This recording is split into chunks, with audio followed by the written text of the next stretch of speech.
कानपुर से लेकर के कन्नौज, फर्रुखाबाद, एटा, इटावा, मैनपुरी, जितना भी यादव था सब भाजपाई हो चुका है। पीडीए का मतलब इनके पास कोई मतलब नहीं। समाजवादी पार्टी की सरकार ना बने, दलित वोट बसपा को ना मिलकर के भाजपा में चला गया, तो क्या कारण था इसका कि दलित वोट बीजेपी में चला गया। लेकिन अल्पसंख्यक में भी मुसलमान, वही आज भी समाजवादी पार्टी का जनाजा ढो रहा है। बाकी इनके पास कहने कि जिस दिन मुसलमानों का नेता पैदा हो गया और मुसलमानों का वोट मुसलमानों के पक्ष में गिर गया, तो उन सबकी जो चौधराहट है मुस्लिम वोट पर वो खत्म हो जाएगी। इसलिए एमआईएम को गठबंधन का हिस्सा नहीं बनने दिया। आपको याद होगा अभी 2022 में उत्तर प्रदेश का चुनाव हुआ था, इसमें 5 सूबों का चुनाव हुआ था, लेकिन उत्तर प्रदेश की मैं अगर बात करूं तो उत्तर प्रदेश के अंदर समाजवादी पार्टी ने अपना दल, महान दल, सुभाषपा, तमाम लोगों से समझौते किए थे, लेकिन एमआईएम को नहीं लिया था। और अखिलेश यादव ने यह आरोप लगाया था कि उन पर गंभीर समय नहीं है, तो इस वीडियो को यहीं रोक दें और आराम से जब वक्त हो तब देखें। लेकिन वीडियो को देखें जरूर और आगे शेयर जरूर करें और जुड़े रहें हमारे साथ हमेशा, क्योंकि खबर हमारी दुनिया तक। नमस्कार, मैं इरशाद अली और आप देख रहे हैं यूपी 76 न्यूज़, खबर हमारी दुनिया तक। तो आज हमारे स्टूडियो में बैठे हैं हमारे साथ लखनऊ के वरिष्ठ पत्रकार आमिर साबरी साहब, जो विटनेस टुडे के संपादक हैं और राजनीति में बड़ी अच्छी पकड़ रखते हैं, विश्लेषक हैं, बहुत बढ़िया। तो इनसे कुछ सवाल जवाब हम करते हैं। तो आमिर भाई, सबसे बात पहले तो यूपी 76 में आपका बहुत बहुत बहुत बहुत अभिनंदन। बहुत शुक्रिया इरशाद भाई आपका कि आपने मुझे इस लायक समझा और अपने चैनल पर जगह दी। आमिर भाई, जो आजकल जो पीडीए वाला जो सिस्टम चल रहा है चुनाव को लेके, जो अखिलेश यादव जी हैं जो समाजवादी पार्टी के, जो पीडीए का जो कर रहे हैं, वो डपली बजा रहे हैं या क्या कर रहे हैं, नहीं उस पर पीडीए पे आपकी क्या राय है? पीडीए है क्या? देखिए, पीडीए जो अखिलेश यादव जी लाए थे, तो अगर नाम से देखा जाए तो वाकई बहुत अच्छा शब्द उन्होंने इस्तेमाल किया। पीडीए मतलब पिछड़े, और डी मतलब दलित और ए मतलब अल्पसंख्यक। अब बड़ा सवाल ये है शाह जी, देखिए बहुत स्पष्ट मैं बात करूंगा, क्योंकि हजारों लोग आपके चैनल को देखते हैं, तो जाहिर सी बात है मैं बोलने में भी कोई संकोच नहीं करूंगा। पीडीए का मतलब पिछड़े से मतलब पिछड़े। अब पिछड़े में अखिलेश यादव के पास आज की तारीख में कौन सा वोट है? पिछड़ों में यादव वोट भी आता है, जो अखिलेश यादव जी का स्वजातीय वोट है। लेकिन बहुत अफसोस की बात है कि आप देख लीजिए, कानपुर से लेकर के कन्नौज, फर्रुखाबाद, एटा, इटावा, मैनपुरी, जितना भी यादव था सब भाजपाई हो चुका है। पीडीए का मतलब इनके पास कोई मतलब नहीं बचता है। पिछड़े में इनके पास है क्या? यादव वोट 6% इनको मिलता था, 5.5% मुलायम सिंह जी के दौर से और अब तक, जिसमें 3%, 2.5% बीजेपी में जा चुका है। इनके पास 2.5% या 3% वोट बचता है। तो पिछड़े तो ये स्थिति हो गई, और बाकी पिछड़ों में इनके पास कोई बचता नहीं है। दूसरा वोट इनको मुझे नहीं लगता अभी तक मिला हो। मुस्लिम अल्पसंख्यक में भी सिर्फ मुस्लिम आता है, अल्पसंख्यक में बौद्ध भी हैं, ईसाई भी हैं, जैन भी हैं, कौन सा इनको वोट मिलता है? सिवाय मुसलमान ही तो है। अब रह गए दलित वोट, डी से दलित। अब दलित का जहां तक मसला है, तो आपको अच्छी तरह याद होगा कि 2022 अभी 2 साल पहले चुनाव हुआ है। तो 2022 में समाजवादी पार्टी की सरकार ना बने, दलित वोट बसपा को ना मिलकर के भाजपा में चला गया। तो क्या कारण था इसका कि दलित वोट बीजेपी में चला गया, लेकिन सपा को नहीं मिला।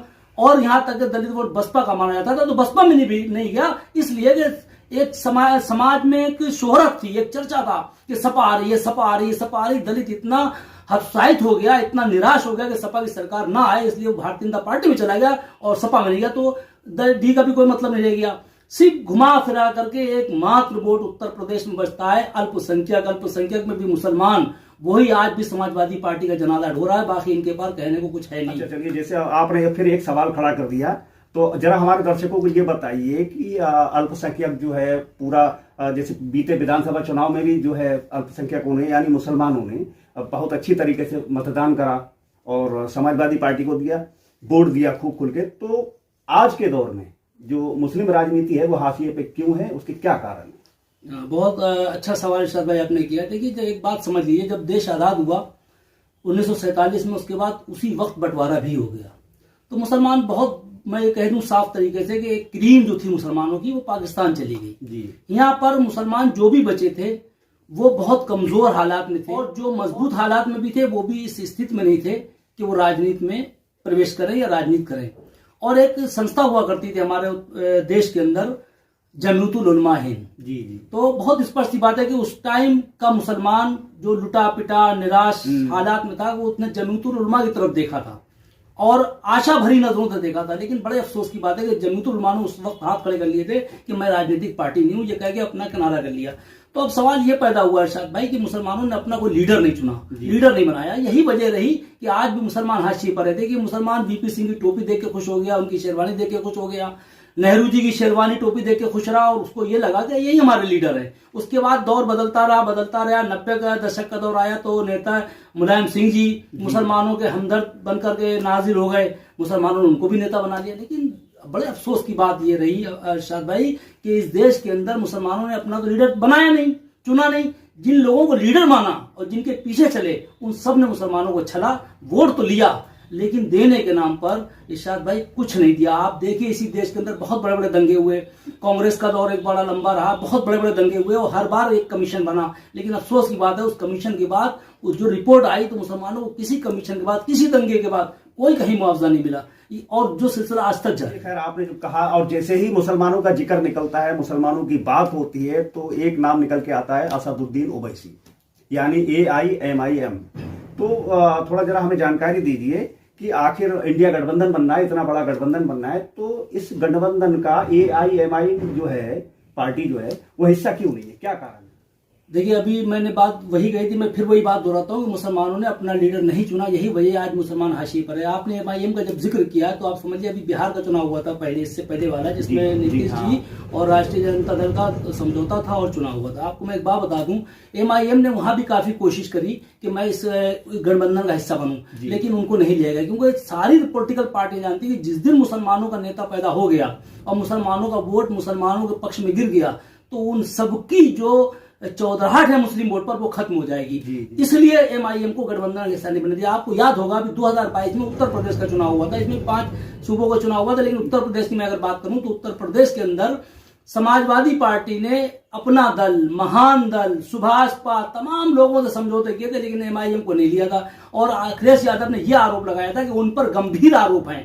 तो मैंने एक बहुत बड़े चैनल पे देश के लिए कहा था, मेरा आधा घंटा इंटरव्यू चला था, मैंने उसमें भी बात कही थी कि अब अखिलेश जी वो मुझे आरोप तो बताएं कि MIM के हत्यारे हैं, कि बलात्कारी हैं, कि क्या है वो, उन पर कौन से आरोप हैं, लेकिन वो नहीं बता पाए थे। सिर्फ वही बात है कि मुस्लिम वोटों पर जो इन लोगों की चौधराहट है, जो कथित सेकुलर पार्टियां हैं, धर्मनिरपेक्ष पार्टियां अपने कहती है, जो उनकी चौधराहट है मुस्लिम वोटों पर वो खत्म हो जाएगी जिस दिन MIM के चंद विधायक भी खड़े हो जाएंगे। जैसे कि बिहार के अंदर तमाम लोग गाली देते हैं, अलग बात है, लेकिन MIM कितने सीटों पर लड़ी थी एक समझौते के तहत। जो रामविलास पासवान की पार्टी है, एक अन्य पार्टी है, उसमें समझौते में 20 सीटें लड़ी थी, जिसमें 11 सीटें मिली थी, 6 जीत के आए, 50% से ज्यादा वो MIM जीत के आई। तो अगर उत्तर प्रदेश में भी यही समझौता हो जाता तो मैं समझता हूँ बहुत बड़ा खेल रहता। और जो आज समाजवादी पार्टी सरकार के बाहर है तो शायद सरकार के बाहर ना होती, समाजवादी पार्टी की सरकार होती अगर MIM का समझौता हो गया होता। लेकिन उसके बावजूद भी मुसलमानों ने नेता अखिलेश को माना और एक तरफा 90% वोट दिया, जिसकी वजह से आज 110 सीटें हैं। वरना यकीन जानिए कि जो हालत 2019 में हुई थी समाजवादी पार्टी की, उससे बदतर हालत 2022 में होती। और जिसका जीता जाता सबूत 2017 है कि मात्र 47 सीटों पर समाजवादी पार्टी रुक गई थी, सिर्फ इसलिए कि मुस्लिम वोट अच्छा खासा बसपा में चला गया था। और 2022 में उसका परिणाम यह रहा कि 110 सीटें आ गई सिर्फ मुस्लिम वोटों को बदौलत। वरना अखिलेश को तो यादव वोट 2014 से नहीं दे रहा है। आप पूरा उठा करके आंकड़े देख लीजिए अगर मैं गलत कह रहा हूं तो। चलिए आमिर भाई, आपने बड़ी बेबाकी से जवाब दिया, हमारे चैनल पर बैठे और हमारे चैनल पे हमारे साथ आने के लिए बहुत बहुत धन्यवाद। तो दोस्तों बस खाली आपसे एक ही निवेदन है कि अगर आपके पास समय नहीं है तो इस वीडियो को यहीं रोक दें और आराम से जब वक्त हो तब देखें, लेकिन वीडियो को देखें जरूर और आगे शेयर जरूर करें और जुड़े रहें हमारे साथ हमेशा, क्योंकि खबर हमारी दुनिया तक। तो दोस्तों फिर मिलते हैं अगली खबर में, तब तक के लिए जय हिंद।